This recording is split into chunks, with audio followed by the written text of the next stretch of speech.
This channel does not promote any violent, harmful, or illegal activities. All content provided by this channel is meant for an educational purpose only.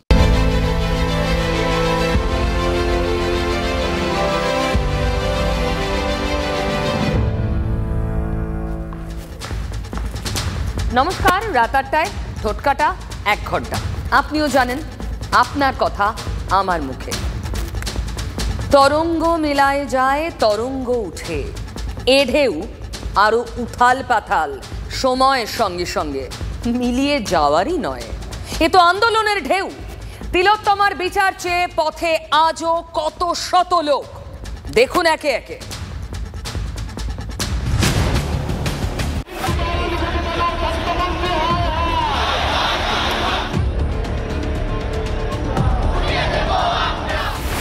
ওই দক্ষিণে খোলা জানালার হাওয়া। Ganguly group আপনার পছন্দ বোঝে। এই শহরে নিজের মতো ঘরকে ভালোবাসা। গাঙ্গুলি গ্রুপ, বর্ষার বসত বাটি।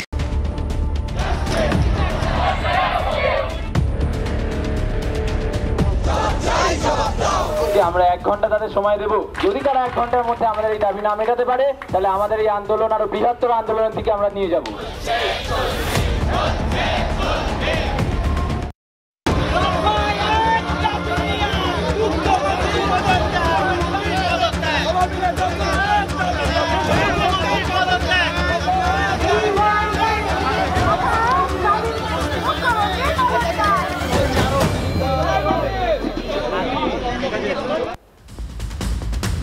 রাজ্যে এখন মজার বিষয় কি জানেন? শাসক, শাসক বিরোধী সকলে রাস্তায়, জাস্টিস চাই সকলে। কিন্তু কি আশ্চর্য, সবাই গলা তুলছেন তিলোত্তমার ধর্ষণ আর খুনের বিচার চেয়ে। তাও ওরা ভয় পাচ্ছে না, ফিরোজরা। জানেন বীরভূমে কি হয়েছে? বীরভূমের এক গৃহবধূকে এই উত্তাল সময়েও মাথায় বন্দুক ঠেকিয়ে ধর্ষণের চেষ্টা, খুনের চেষ্টার অভিযোগ। লজ্জায় ঘৃণায় গৃহবধূ আত্মহত্যার চেষ্টা করেন।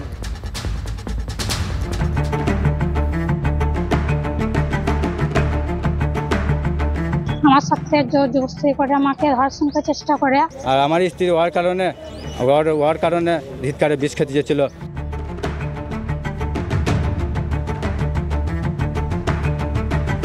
তৃণমূল কংগ্রেসের যিনি নেত্রী, তার অবিলম্বে পদত্যাগ করে পশ্চিমবঙ্গকে মুক্তি দিতে হবে।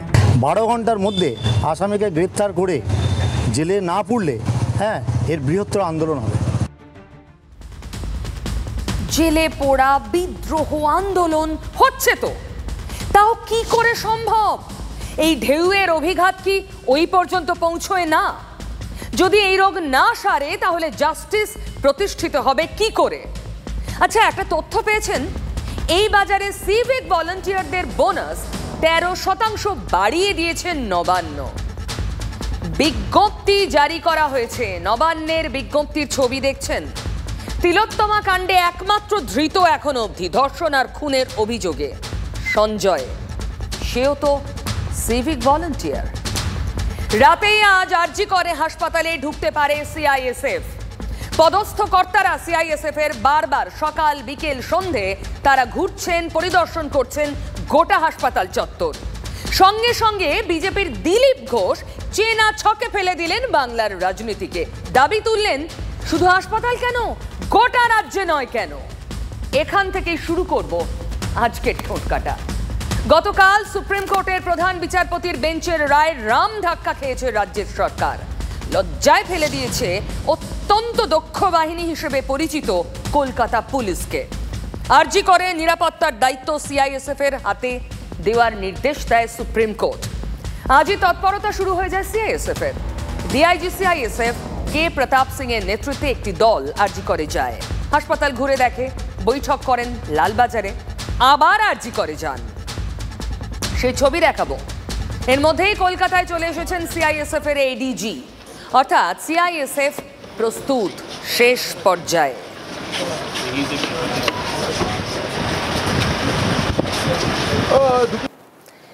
সুপ্রিম কোর্টের নির্দেশ অনুযায়ী আরজি কর হাসপাতালে নিরাপত্তার দায়িত্ব নিতে চলেছে কেন্দ্রীয় বাহিনী। কেন্দ্রীয় বাহিনীর তরফ থেকে ডিআইজি বিএসএফ এর, তিনি আজ আসেন, তার ফোর্স নিয়ে আসেন এবং আরজিকর হাসপাতালের সমস্ত জায়গা, এমার্জেন্সি বিল্ডিং থেকে শুরু করে আউটডোর, হাসপাতাল চত্বরে সম্পূর্ণটা তারা ঘুরে দেখেন এবং তারা কিন্তু প্রশাসনিক ভবনে গিয়ে সেখানে হাসপাতাল কর্তৃপক্ষের সাথে কথা বলেন। সেখানে একটি বৈঠক হয়, কোথায় কোথায় কত কেন্দ্রীয় বাহিনী রাখার প্রয়োজন রয়েছে এই সম্পর্কে তারা পরামর্শ নেন।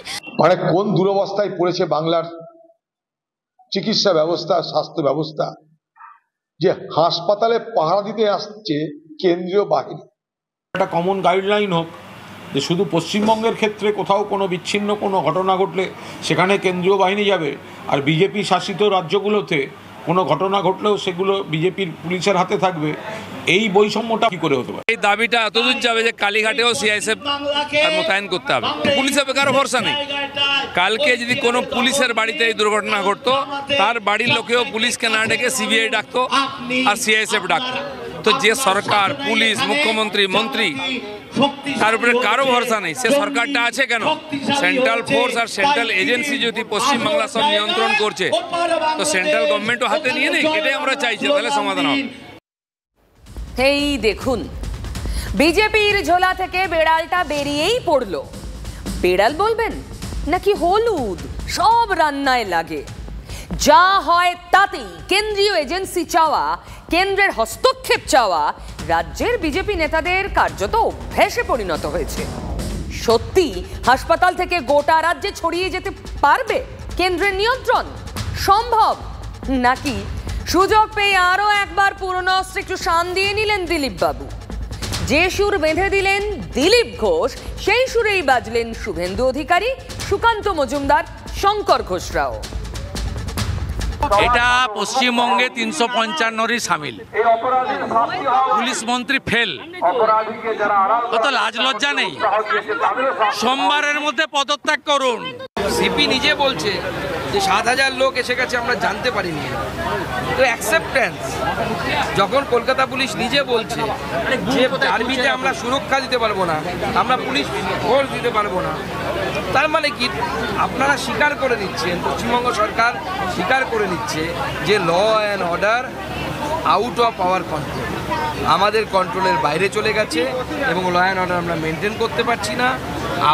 আপনারা দায়িত্ব ছেড়ে দিন। আমার বক্তব্য যে আপনারা দায়িত্ব ছেড়ে দিন, কেন্দ্র সরকারকে বলুন দায়িত্ব নেওয়ার জন্য কেন্দ্র দায়িত্ব নেবে। কেন্দ্রের সরকার বারবার করে কথা বলেন, আমার দেশের স্বরাষ্ট্রমন্ত্রী পর্যন্ত এই কথা বলেন যে রাজ্যের আইন শৃঙ্খলা রাজ্য দেখবে। সেখানে সুপ্রিম কোর্টের এই যে সিদ্ধান্ত, এই রাজ্যের আইন শৃঙ্খলা যে জম্মু কাশ্মীরের থেকেও খারাপ, সেটা একদিকে যেরকম প্রমাণ করলো, দ্বিতীয়ত হচ্ছে ভবিষ্যতে কি হতে যেতে পারে এই রাজ্যে, সেটাও কিন্তু সুপ্রিম কোর্ট, কোনো রাজনৈতিক দল, কেন্দ্রের সরকার নয়, সুপ্রিম কোর্ট কিন্তু তার একটা ইঙ্গিত দিয়ে রাখলো। আতঙ্কে আছে তৃণমূল এখন। যদি আইনে থাকে তো হবে। তৃণমূলের আতঙ্কিত হওয়ার কি আছে? কেন্দ্রীয় বাহিনী, ওখানকার ডাক্তাররা চাইছে, অত্যাচারিত যারা তারা চাইছে। আজকে এই সরকার তাদেরকে প্রোটেকশন দিতে পারছে না, রক্ষা করতে পারছে না। উল্টে তাদের নাম ধরে ধরে, সেই সমস্ত মহিলা ডাক্তারদের নাম ধরে ধরে লুটেরারা, আক্রমণকারীরা বলছে যে আরজিকর থেকে শিক্ষা হয়নি তোমাদের। রাজ্যের একটা হাসপাতালের নিরাপত্তায় কলকাতা পুলিশের উপর ভরসা রাখতে পারেনি দেশের সর্বোচ্চ আদালত। কেন্দ্রীয় এজেন্সিকে নিরাপত্তার দায়িত্ব নিতে বলেছে রাজ্য সরকার। শাসক দল তৃণমূলের অস্বস্তি হবেই, স্বাভাবিক। কিন্তু শীর্ষ আদালতের রায় কিছু বলতেও পারছে না। কিন্তু কুণাল ঘোষ, তার তুনে কি তীরের অভাব হয়? বিজেপির নিজের দলের মধ্যে এই ধরনের অভিযোগ আছে, দলের মধ্যে এই ধরনের অভিযোগ আছে যেগুলো নিয়ে উই ওয়ান্ট জাস্টিস বলছেন। তাদের দলের নেতারা অনেকে অভিযুক্ত আছেন এইসব সংক্রান্ত ধারায়। ফলে সেগুলোর আগে ফয়সালা করুন। এখানে পশ্চিমবঙ্গ আপনারা এই নাটক করলে মানুষ এসব গ্রহণ করবে না। জল অনেক দূর গড়িয়ে গেছে। जब पानी सर से ऊपर चढ़ जाता है, अच्छा से अच्छा गांधी भी भगत सिंह बन जाता है। আজকে মানুষ ঘাম ঝরাচ্ছে, প্রয়োজনে রক্ত ঝরাবে, কিন্তু ন্যায় নিয়ে ছাড়বে। 355।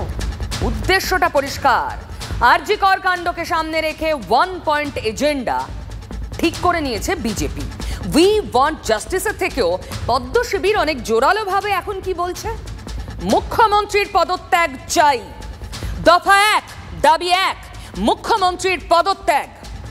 শুভেন্দু অধিকারীদের মুখে এই স্লোগানই এখন ফিরছে। সলিউশন একটাই, দাবি একটাই, দফা 1, দাবি 1, মুখ্যমন্ত্রীর পদত্যাগ। এর কোনো বিকল্প নেই, এর কোনো বিকল্প হতে পারে না। তাহলে এই লক্ষ্যেই 27 আগস্ট বিজেপির নবান্ন অভিযান। ও 27-এর নবান্ন অভিযান তো আবার অফিসিয়ালি বিজেপি ডাকেনি, পশ্চিমবঙ্গ ছাত্র সমাজের ব্যানারে এই কর্মসূচির ডাক দেওয়া হয়েছে। তাহলে এই প্রশ্ন উঠতেই পারে, এখানে বিজেপি আসছে কোথা থেকে? টুইস্ট তো এখানেই। তার আগে সোশ্যাল মিডিয়ায় ছড়িয়ে পড়া ছাত্র সমাজের ওই পোস্টে কি আছে দেখুন। পোস্টে লেখা, উই ওয়ান্ট জাস্টিস, দফা 1, দাবি 1, মমতার পদত্যাগ। আগামী 26 আগস্টের মধ্যে পদত্যাগ না করলে 27 তারিখ নবান্ন চলে অভিযান। প্রত্যেক বাড়ি থেকে অন্তত একজন করে আসুন, কোনো অশান্তি নয়, পাশে থাকুক পুলিশও। আহ্বানে পশ্চিমবঙ্গ ছাত্র সমাজ। তাহলে বিজেপির সুরই ছাত্র সমাজের সুর। পশ্চিমবঙ্গ ছাত্র সমাজ কাদের সংগঠন? আরজি কর কাণ্ডের প্রেক্ষাপটেই কি পড়ুয়াদের নিয়ে এই অরাজনৈতিক মঞ্চটা তৈরি হয়েছে? মুখ্যমন্ত্রীকে পদত্যাগের আলটিমেটাম দিয়ে এই পোস্ট যিনি করেছেন তার নাম দেবদীপ অধিকারী। পোস্টটি শেয়ার করে তিনি লিখেছেন, সময় এসে গেছে, আসুন সবাই একত্রিত হই এক ছাতার তলায়, দল মত নির্বিশেষে স্বৈরাচারের বিরুদ্ধে জোট বাঁধুন।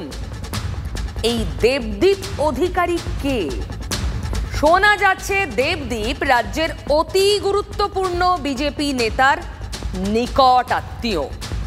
পশ্চিমবঙ্গ ছাত্র সমাজের ব্যানারকে সামনে রেখে 27-এর নবান্ন অভিযান তাহলে বিজেপির। গত 14ই আগস্ট শুভেন্দু অধিকারী নিজেই তো ঘোষণা করেছিলেন শান্তিপূর্ণভাবে তারা নবান্ন অভিযান করবেন। একই দাবি নিয়ে রাজভবন, স্বাস্থ্য ভবনেও যাবেন। আমরা ভারতীয় জনতা পার্টির বিধায়করা সিদ্ধান্ত নিয়েছি যে আমরা আগামী সপ্তাহে একদিন নবান্ন, একদিন রাজভবন এবং একদিন স্বাস্থ্য ভবন যাব। শান্তিপূর্ণ উপায়ে সীমিত সংখ্যায় আমাদের যে ডিমান্ড, স্বাস্থ্যমন্ত্রী তথা মুখ্যমন্ত্রীর রেজিগনেশন, এই দাবিতে আমরা 3 জায়গায় যাব, এই সিদ্ধান্ত আমরা নিয়েছি। ঘোষিত কর্মসূচি থেকে সরে কি কৌশল বদলে ছাত্র সমাজকে সামনে রাখতে চাইছে বিজেপি? বাংলাদেশে ছাত্র সমাজের সংঘবদ্ধ আন্দোলনে কি প্রভাবিত করেছে? রাজ্যের মুখ্যমন্ত্রী তো সে কথা কবে বলেছেন? একটা ঘটনাকে কোথায় দুঃখ জানাবেন, তার শান্তি কামনা করবেন, তার পরিবারকে সমবেদনা জানাবেন, তা না করে সিপিএম বিজেপি আপনারা রাজনীতি করছেন। ভাবছেন বাংলাদেশে একটা ঘটনা ঘটে গেছে, আমরা সেটাকে টেনে এনে যদি ক্ষমতা দখল করতে পারি। আমি বলি, আমি ক্ষমতার মায়া করি না। শাসকের পক্ষ থেকে আগে থেকে কাঁপতে শুরু করেছে, থরহরি কম্প শুরু হয়েছে, সেই জন্য আগে থেকে বলছি ওরে বাবারে যেন এটা বাংলাদেশ না হয়, বাংলাদেশ না হয়। আগে থেকে নিজে থেকে বলতে শুরু করেছে আমি গদি ছাড়তে ভয় পাই না, চেয়ারের এই না তৈ না তমুক না। আরে তুমি বাজপেয়ীর সরকারের দপ্তরবিহীন মন্ত্রী হয়ে বসেছিলে, তোমার গদির লোভ নেই? মুখ্যমন্ত্রী পদ যে কেউ চাইতে পারে, আমরা তো মুখ্যমন্ত্রী পদে যাই, অসুবিধা কি আছে? মুখ্যমন্ত্রী ব্যর্থতায় পদত্যাগ চাইতেই পারে। বাংলা কেন, ভারতবর্ষের প্রত্যেকটা মানুষ তার অধিকার অর্জন করে, তার স্বাধীনতা আছে, তার বলার অধিকার আছে। বাংলার মুখ্যমন্ত্রী কথা কথা তো অপমান লাগছে কেন? এরা কিন্তু রাজনৈতিক দল পরিকল্পিতভাবে করছে, কারণ তারা মমতা ব্যানার্জিকে সরাতে চায়। আন্দোলনের মধ্যেই আমার জন্ম, আপনাদের ক্ষমতা থাকলে আমায় শুধু গায়ে টাচ করে লিখবেন, আমাকে শান্তি থাকতে দিন। সব স্তরে ছড়িয়ে পড়েছে উই ওয়ান্ট জাস্টিস। রাজ্যের প্রশাসনিক প্রধান তাতে কি শান্তিতে থাকতে পারেন? তারপর আবার বিরোধী দলনেতা যেভাবে বলছেন পতাকা ছাড়া যে কোনো আন্দোলনে যাবেন যদি দাবি হয় মুখ্যমন্ত্রীর পদত্যাগ। পতাকা ছাড়া যেখানে মমতা ব্যানার্জির পদত্যাগটাই দাবি হয়, আমার কোনো আপত্তি নেই। ব্যক্তিগতভাবে আমি যাব, আমার পার্টি এগুলো অনুমোদনও করে। শুভেন্দু অধিকারীর সাফ কথা, ছাত্র সমাজের দাবি তিনি সমর্থন করেন। বলেছেন তৃণমূলে থাকাকালীন বিজেপির কারোর বাড়িতে নিমন্ত্রণ রক্ষায় যেতে দেওয়া হতো না। বিজেপিতে তেমন কিছু নেই, ছাত্র সমাজের নবান্ন অভিযানে তিনি যাবেন। পুলিশ মন্ত্রী ফেল, কত লাজ লজ্জা নেই। সোমবারের মধ্যে পদত্যাগ করুন, নইলে মঙ্গলবার গুলি চললে তার দায় মমতাকে নিতে হবে।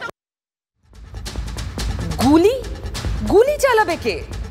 শুভেন্দু অধিকারী কি আশঙ্কা করছেন 27 আগস্ট এমন একটা পরিস্থিতি তৈরি হবে যেখানে পুলিশ গুলি চালাতে পারে? এর আগে 19 আগস্ট শুভেন্দু তিলোত্তমার বাবাকে বলেছিলেন নবান্ন অভিযানের ডাক দিন। রাজনৈতিক দল সংগঠন তাদের নিজস্ব কিছু দায়বদ্ধতা আছে, বাধ্যবাধকতাও আছে। ওনার বাবা একটা কল দিক যে মুখ্যমন্ত্রী যদি 25 তারিখের মধ্যে বা 24 তারিখের মধ্যে পদত্যাগ না করেন তাহলে আপনারা নবান্ন চলুন, জাতীয় পতাকা হাতে, বাকিটা আমরা করে দেবো, আর কাউকে কিছু করতে হবে। তিলোত্তমার বাবা এখনো তেমন কোন অভিযানের ডাক দেননি।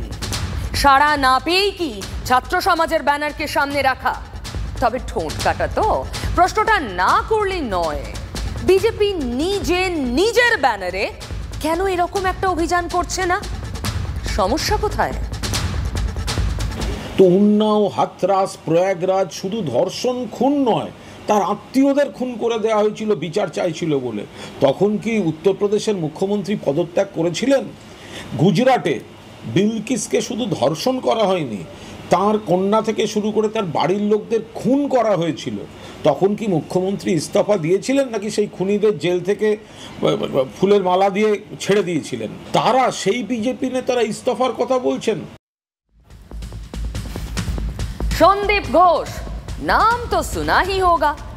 বাংলায় প্রশ্ন করাটা এখন বৃথা।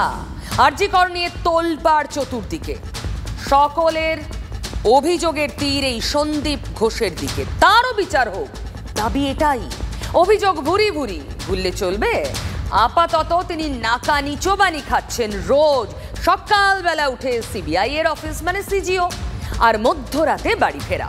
কঠিন প্রশ্নমালার মুখে পড়তে হচ্ছে মাঝের এই 12, 13, 14 ঘন্টা। কিন্তু পাহাড় প্রমাণ আর্থিক দুর্নীতির যে অভিযোগ, তার কি হবে? বিচার হবে না? প্রশ্ন তুলছেন আখতার আলী। সন্দীপ ঘোষের বিরুদ্ধে ইডি তদন্তের আর্জি জানিয়ে আরজি করেরই প্রাক্তন ডেপুটি সুপার পৌঁছে গিয়েছিলেন সোজা হাইকোর্টে। মামলা দায়েরের অনুমতি দিয়েছে আদালত। সন্দীপের বিরুদ্ধে এক নয়, একাধিক আর্থিক দুর্নীতির অভিযোগ করেছেন আখতার আলী। আর এক্ষেত্রে ইডিকে দিয়ে তদন্ত করানো হোক, আবেদন আরজি করের প্রাক্তন ডেপুটি সুপারের। ওনার যা যা আছে সব জিনিসকে আমি এবার নজরে আনতে চাইছি। এটার জন্য আমাকে হাইকোর্টে আসতে হলো এবং হাইকোর্টে আমি কেসটাকে ফাইল করলাম এবং আমি এক্সপেক্ট করছি কি জাস্টিস হবে, রায় হবে এবং আমি কেন্দ্রীয় কমিটি, আমি ইডি, সিবিআই তাদের ইন্টারভেনশন চাইছি। আজ ষষ্ঠ দিন সন্দীপ বসে রয়েছেন সিবিআই কর্তাদের সামনে। কড়া কড়া প্রশ্নের উত্তর দিতে হচ্ছে। বাকি থাকলো ইডি। এবার কি তাহলে তারাও নামতে চলেছে ময়দানে? আর্থিক দুর্নীতির অভিযোগ মানে ইডিকে নজর দিতেই হবে। তাদের তদন্তের ক্ষেত্র এটাই। আর বলে রাখি, আর্থিক দুর্নীতি মামলাতেই সন্দীপের বিরুদ্ধে সিট গঠন করেছে রাজ্য। তদন্ত শুরু হয়েছে। তবে প্রশ্ন, এতে ইডির এন্ট্রি তাহলে সময়ের অপেক্ষা? প্রভাবশালীদের গ্রেফতারের ক্ষেত্রে বাংলায় তাদের ট্র্যাক রেকর্ড প্রশ্নাতীত। এনার দুর্নীতি, এনার কারাপশন, পড়ুয়াদের ইন্টেনশনালি ফেল করানোর জন্য পাস তাদের করিয়ে টাকা নেওয়া। পোস্ট গ্রাজুয়েশন স্টুডেন্ট থেকে 8 থেকে 10 লাখ টাকা হিসাব ছিল, ইউজি স্টুডেন্টদের কাছ থেকে 3.5 লাখ 2.5 লাখ টাকা এরকম ওদের হিসাব ছিল। পার্কিংয়ে টাকাটা পুরো উনি তোলেন। এই ক্যান্টিন চলছে, ক্যাফে চলছে, হোস্টেলে চলছে। এটা একটা মেডিকেল মাফিয়াই আপনি বলতে পারেন। বায়োমেডিক্যাল ওয়েস্ট যেটা সিরিঞ্জ ইউজ, স্লাইন বোতল, রাবার গ্লাভস, হ্যান্ড গ্লাভস এগুলো ইউজ, সেটাকে চ্যানেলাইজ করে কিছু বাংলাদেশি সিটিজেন এটাকে নিয়ে যাচ্ছিল এবং ওখানে গিয়ে রিসাইকেল করছিল। ডেড বডি স্ক্যাম আছে, উনি ডেড বডিগুলো ওয়ার্কশপের জন্য দিয়ে দিতেন, বিক্রি করে দিতেন, আনক্লেম বডি, পিএম বডি। কোনো এমন অপরাধ নেই যেটার সঙ্গে উনি যুক্ত নেই। উনি পুরো সিস্টেমটাকে নিজের স্বার্থে কোল্যাপস করে দিলেন। অভিযোগ অন্তহীন। আখতার আলী বারবার বলছেন বিচার চাই, লড়ছেন বহুদিন, কিন্তু এবার কি আশার আলো দেখছেন? এবার অন্তত কিছু হবে বলে মনে হচ্ছে। তাই এ যাত্রা যখন সন্দীপ ঘোষ সিবিআই এর দুয়ারে পৌঁছে গেছেন, তখন ইডির সাঁড়াশি চাপও চাইছেন আখতার আলী। এটাকে ইমিডিয়েট এক্সপোজ করা উচিত এবং আমি ইন্টারভেনশন চাইবো, ইডির ইন্টারভেনশন। সন্দীপের রক্তচক্ষু মনে পড়ে আমাদের রিপোর্টারকে টার্গেট করে? সেদিন আখতার আলীর নাম তুলেছিলেন কে? আশা করি তুমি খুব শান্তি পাবে। একমাত্র তুমি হচ্ছে একমাত্র মিডিয়া রিপোর্টার যে বাই হার্ট চেয়েছিলে আখতার আলীকে দিয়ে অবধি আমার নামে প্রতিবাদ, আমার নামে যাচ্ছে তাই কথাবার্তা বলিয়েছিলে। তুমি হচ্ছে সেই মিডিয়া রিপোর্টার সৌরভ দত্ত যে আমার পেছনে আদে জল খেয়ে পড়েছিলে। আশা করি আজকে তুমি খুব সুখী হবে, শান্তি পাবে। ধন্যবাদ। এটা কেন? একটা জিনিস বলুন, আপনার বিরুদ্ধে যে অভিযোগটা তো আখতার আলী করেছিল, তুমি করিয়েছিলে তাকে দিয়ে। ধন্যবাদ, থ্যাংক ইউ। না একটা জিনিস থ্যাংক ইউ, প্লিজ প্লিজ। মুখের ওপর গাড়ির দরজা বন্ধ করে সেদিন চলে যান সন্দীপ ঘোষ। কেন? ভয়ে, ধরা পড়ে যাওয়ার আতঙ্কে। তাই টেনে আনেন আখতার আলীকে। বহু বছর ধরে তার বিরুদ্ধে অভিযোগ জমে জমে পাহাড়। আর্থিক যদি কোনো অনিয়মের অভিযোগ এসে থেকে থাকে তো মুখ্যমন্ত্রী সেখানে সিট গঠন করেছেন, তো ভালো কথা, তো স্বচ্ছতার লক্ষণ। কিন্তু বিরোধীদের প্রশ্ন তো এখানেই, স্বচ্ছতা দেখাতে এত সময় লেগে গেল? এর পিছনে বিরাট নেক্সাস আছে, অনেক দিন ধরে চলছে, কোটি কোটি টাকার ব্যাপার আছে। চূড়ান্ত দুর্নীতি আজকে আরজি করে যা হয়েছে, তারপর কমপ্লেন করার পর তাকে কোনো পানিশমেন্ট দেওয়া হয়নি। আখতার আলীর মতন ব্যক্তিদেরকে স্যালুট জানায় যে তারা সরকারি দপ্তরে চাকরি করেও হিম্মত করে একবার নয় বারবার রক্তচক্ষুকে উপেক্ষা করে, ভয় ভীতিকে উপেক্ষা করে কমপ্লেন করেছে যে আরজিকর হাসপাতালে কি ধরনের ভয়ঙ্কর দুর্নীতি হচ্ছে। পাশ করা, ডিউটি পাওয়া, ডিউটি না পাওয়া, এসবের সঙ্গে টাকার খেলা আছে। এই টাকার ভাগ ঠাক এদিক ওদিক হয়ে রয়েছে। সুপ্রিম কোর্টকে বলবো, সুপ্রিম কোর্টের কাছে আমরা পিটিশন রাখবো আমাদের সুযোগ হলে পরে, যে ইডির হাতে এই তদন্ত দেওয়া হোক। তার কারণ রাজ্য সরকার এবং রাজ্য সরকারের কোনো এজেন্সির ওপর আর মানুষের কোনো আস্থা বা মানুষের কোনো ভরসা নেই। লোহা এখন গরম, তাই বিরোধীদের হাতে হাতুড়ি তো থাকবেই। একদিকে আর্থিক দুর্নীতির তদন্তে রাজ্যের সিট গঠন, তা কি ইডির পথে আখেরে প্রশস্ত করে দিল? হাইকোর্ট অ্যাক্টিভ মোডে। এর আগে তারাই সিবিআই কে সঁপে দেয় আরজিকর কাণ্ডের তদন্তভার। সুপ্রিম কোর্টও কিন্তু আরজিকরের প্রাক্তন অধ্যক্ষকে নিয়ে প্রশ্ন তুলে দিয়েছে। এবার কি ইডির জন্য আদালতই পথ বেঁধে দেবে? তাহলে সময় ঘনিয়ে এসেছে। তাহলে কেন্দ্রীয় এজেন্সির রাডারে এই মুহূর্তে সন্দীপ ঘোষ, কেন্দ্রীয় বাহিনী এই মুহূর্তে আরজিকরের দখল নিতে চলেছে। তাহলে কেন্দ্রীয় হস্তক্ষেপ। আচ্ছা, যখন কেন্দ্র এতটা তৎপর, কেন্দ্রীয় এজেন্সি এতটা তৎপর সন্দীপকে নিয়ে, তখন রাজ্য পুলিশ হঠাৎ ময়দানে নেমে পড়লো কেন? পুলিশ হঠাৎ করে পুরনো কেস রিওপেন করে সন্দীপের বিরুদ্ধে মামলা রুজু করে কি করতে চাইছে? রাতারাতি সিট গঠন কেন? সন্দীপ ঘোষ যে রাজ্য নেতৃত্বের ব্লু আইড বয়, এ বিষয়ে কোনো সন্দেহ নেই শাসক দলের নেতাদের। কদিন আগেও যাকে বাউন্সার নিয়ে ঘুরতে দেখেছি আমরা, এমনকি সিবিআই এর দপ্তরে আনাগোনার মধ্যেও যার বাড়ির সামনে পুলিশের নিরাপত্তা বসানো হয়েছিল জনরোষের আঁচ যাতে তার গায়ে না পড়ে, তার বিরুদ্ধে হঠাৎ পুলিশ অ্যাক্টিভ হয়ে গেল। ব্যাপারটা কি? সুপ্রিম কোর্টেও যাকে নিয়ে প্রশ্ন উঠল, সেই সন্দীপ ঘোষের বিরুদ্ধে পুলিশ আদা জল খেয়ে নেমে পড়ল। সন্দীপকে নিয়ে ইডি অস্বস্তির গন্ধ পেতেই কি তড়িঘড়ি পুলিশকে কাজে লাগানো? ওই দক্ষিণে খোলা জানালার হাওয়া, গাঙ্গুলি গ্রুপ আপনার পছন্দ বোঝে।